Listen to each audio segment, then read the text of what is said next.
Welcome back, Lovestylers. It's me, Misty, with a little bit of a froggy voice still. But I'm going to do my best here. Hopefully, I'm nice and clear when I speak.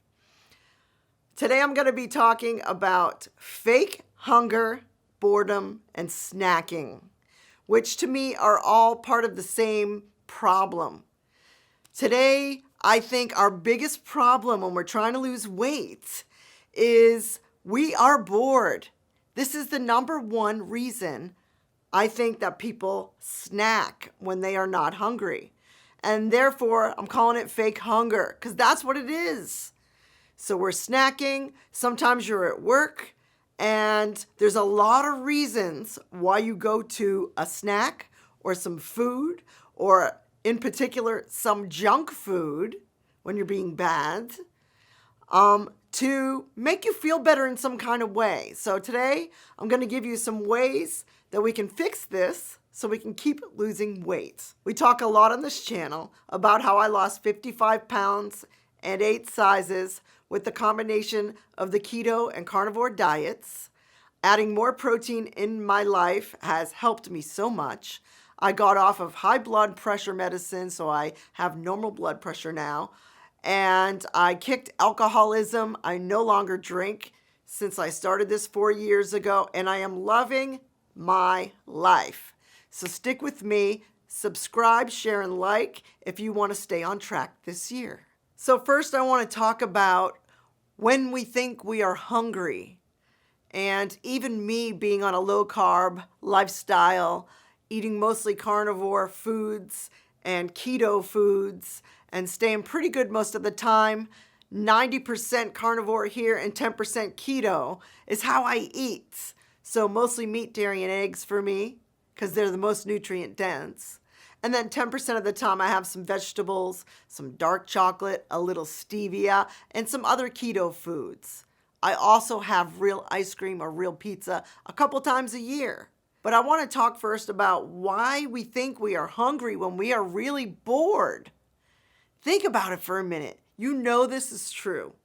You convince yourself that you need a snack. Sometimes you're at work and you need something to break up the repetitive monotony of doing the same thing over and over to make life more interesting. So you're really bored. You're doing the same thing over and over. So what better thing, you think, to break up the monotony than some food? Now, we don't have that many other choices. We're trying to work. We're trying to be that worker our boss can look to get things done. We don't want to take a lot of time, or we may not be due for a break yet. So sometimes a snack will sort of be like a substitute. A few other reasons you may think you are hungry when you are not, and it's really fake hunger, is someone else brings food near you. And this happens in the workplace because you can't just get up and leave sometimes, right? You're working and you're kind of designated to a certain area until you're done your work. So someone else brings food in. It triggers something in the brain to make you think you're hungry too. And this is a lie, people. You weren't hungry before your friend came over and was eating those chips in front of you. So this is fake hunger. I want you to be very, very aware of these things that happen to us as humans. You know, we're so sensitive to our environment. So if someone else eats, you do not have to eat also. Now, if you want to drink some water, that helps a lot. If you can get up and take a walk, it's making you hungry because you can smell their food, or if they're eating foods that you normally don't even partake in, that happens a lot to me because I'm one of the only people on a diet in my friend group, or on a strict diet anyway. So they're eating in front of me, they're living it up, and sometimes it's hard and I have to, take a walk, go to the bathroom, go do something else, drink some more water, even putting some salt on my tongue. Pink salt does help with this. What triggers me is if we go to a mall or a fair or something like that, that fried food smell of French fries, or you might smell pizza being cooked. And these are triggers for us guys. You smell food and it makes you hungry sometimes. And it's way back in the brain somewhere. in the sensory part of your brain, and I don't have the scientifics today. But smelling delicious food is definitely a huge trigger for us. So we have to be ready for this at all times. So when your friend comes in with their food and it smells so good, or you go to the mall to go shopping and you feel like you have to go to the food court and eat something you normally don't eat because of that smell, I'm going to tell you, you're stronger than that and you can push through. I do have some tricks and some foods I'm going to tell you that will help you with this in a little bit. Another thing that can trigger your hunger or boredom / fake hunger response is if you are watching something on YouTube or television and there's an ad for delicious food.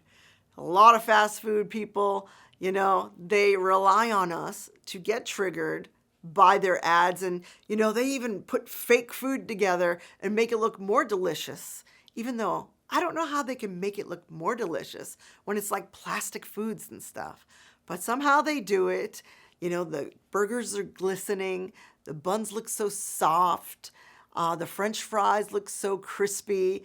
That's my triggers, McDonald's French fries.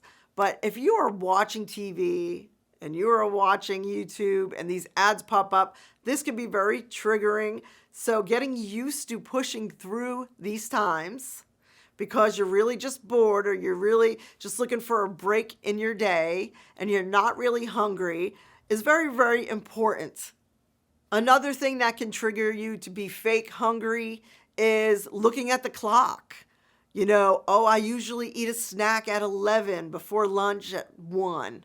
You don't have to keep doing these things that haven't helped you so far in your life. So it may be that you're just used to eating something at a certain time. Now, the fact that a clock can control your life more than you can scares me because I've fallen into this a million times, guys. It's before lunch and you think you need a snack before lunch, or in between lunch and dinner you think you need a snack. Your body operates much better if you leave long periods of time, intermittent fasting. I know you guys know about this, and let me know if you want me to do a video on intermittent fasting particularly, because I've never done that yet. But that's going long periods of time without food, and it is very, very good for the repair of your guts. It helps cure leaky guts, which leaky gut is terrible, and it's the reason a lot of us still have a belly. And I definitely have a good sized belly in the front here, guys. I don't like showing it on camera, but we call it a pooch. And calling it a pooch does not make it any less true because it's a fat gut. And even if we call it a pooch, it's still excess fat that we do not need to lug around. It's not good for our health. And these things I'm going to talk about today may help you in the future. Another reason you may think you're hungry when you're really just bored, or it's just fake hunger, or you're used to snacking, is if you're thirsty. Now, I just learned about this a couple years ago. Sometimes I get hungry in between meals. I try to do 2 meals a day and sometimes just 1 meal a day. But in between meals, I will think I'm hungry. And I am not. I'm telling you, I'm thirsty. So if you think you're hungry and you want to give this a try this week, even if you tried it one day, I think you will be surprised to find out you're just thirsty. You're just needing more water in your life, and even a little bit more salt can help with this. So you may just be thirsty, guys. I want you to really consider this first. Another thing that could make you think you're hungry when you are not, and this is me to a T, 3 to 4 years ago when I first started keto, I was watching all of these videos on keto recipes, and there's a million out there, guys, and I really have watched a bunch of them, and it's really fun to kind of make your dieting more interesting. So I have nothing against a keto version of a recipe that's more low carb and better for your body, of course. But I used to do this at work. I would watch the keto recipes all day long. So I would be watching food all day long, and I think I became food obsessed in a way. And it would sometimes make me hungry when it wasn't time to eat yet. So be very careful if you're watching too many recipes on YouTube, for example, or on the internet, or watching cooking shows. This can make you hungry. Check out my video from last week on 3 low-carb salad dressings. It's been a while since I've been in the kitchen. See if you like them. Tell me what you think. We eat because we are bored. We already know. We eat because we want a break in the day. We already know. And we eat because we're used to that habit of eating at a certain time. And those can all be changed. You just have to make the time to pivot. But this next one is interesting. And I'm going to tie it in with a bonus reason. You may be eating or think you are hungry because you are pissed off, because you are sad, and because you are tired. Can you believe these emotions are dictating how healthy we end up becoming?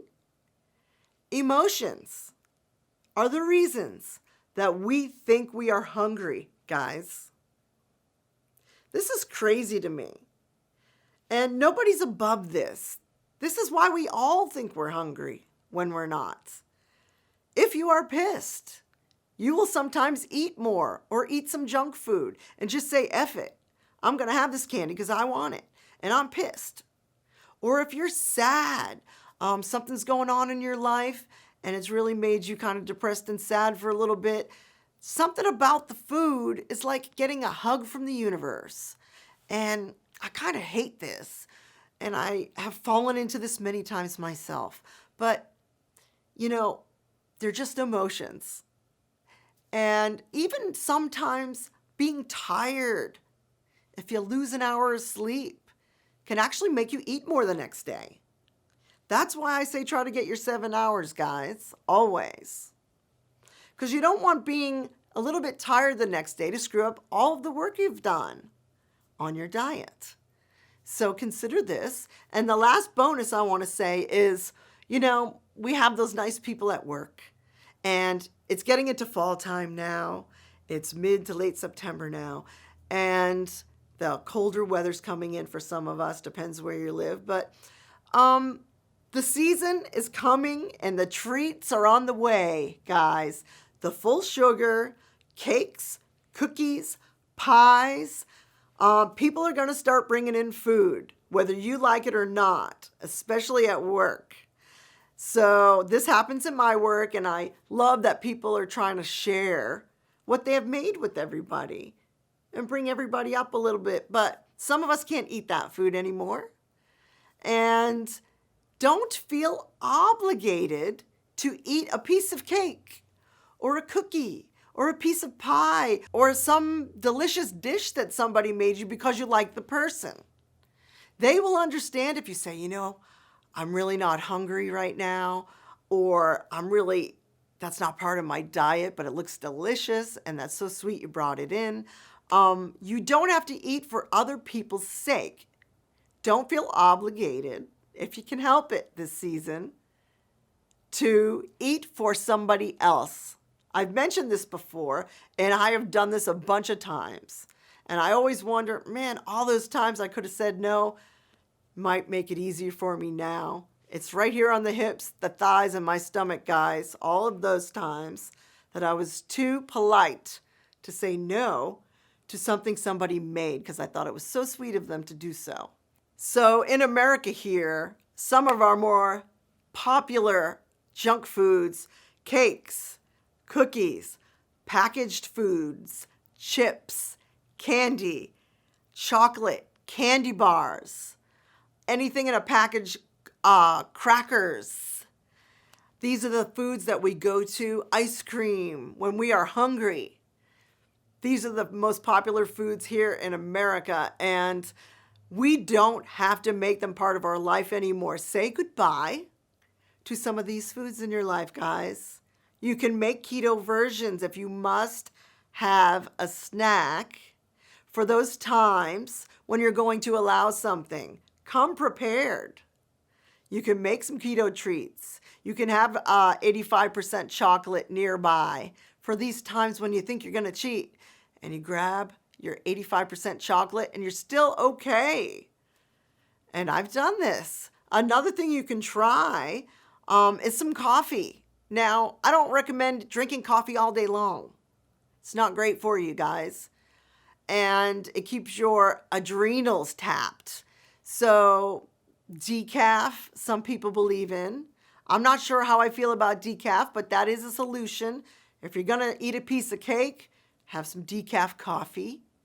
And I say stay away from the sweet creamers, of course. Try some heavy cream or have it black if you can handle it. And tea is a nice answer. And I even think some honey is okay. We don't want to do the soda at all. Even if it's diet, guys, I don't believe in soda.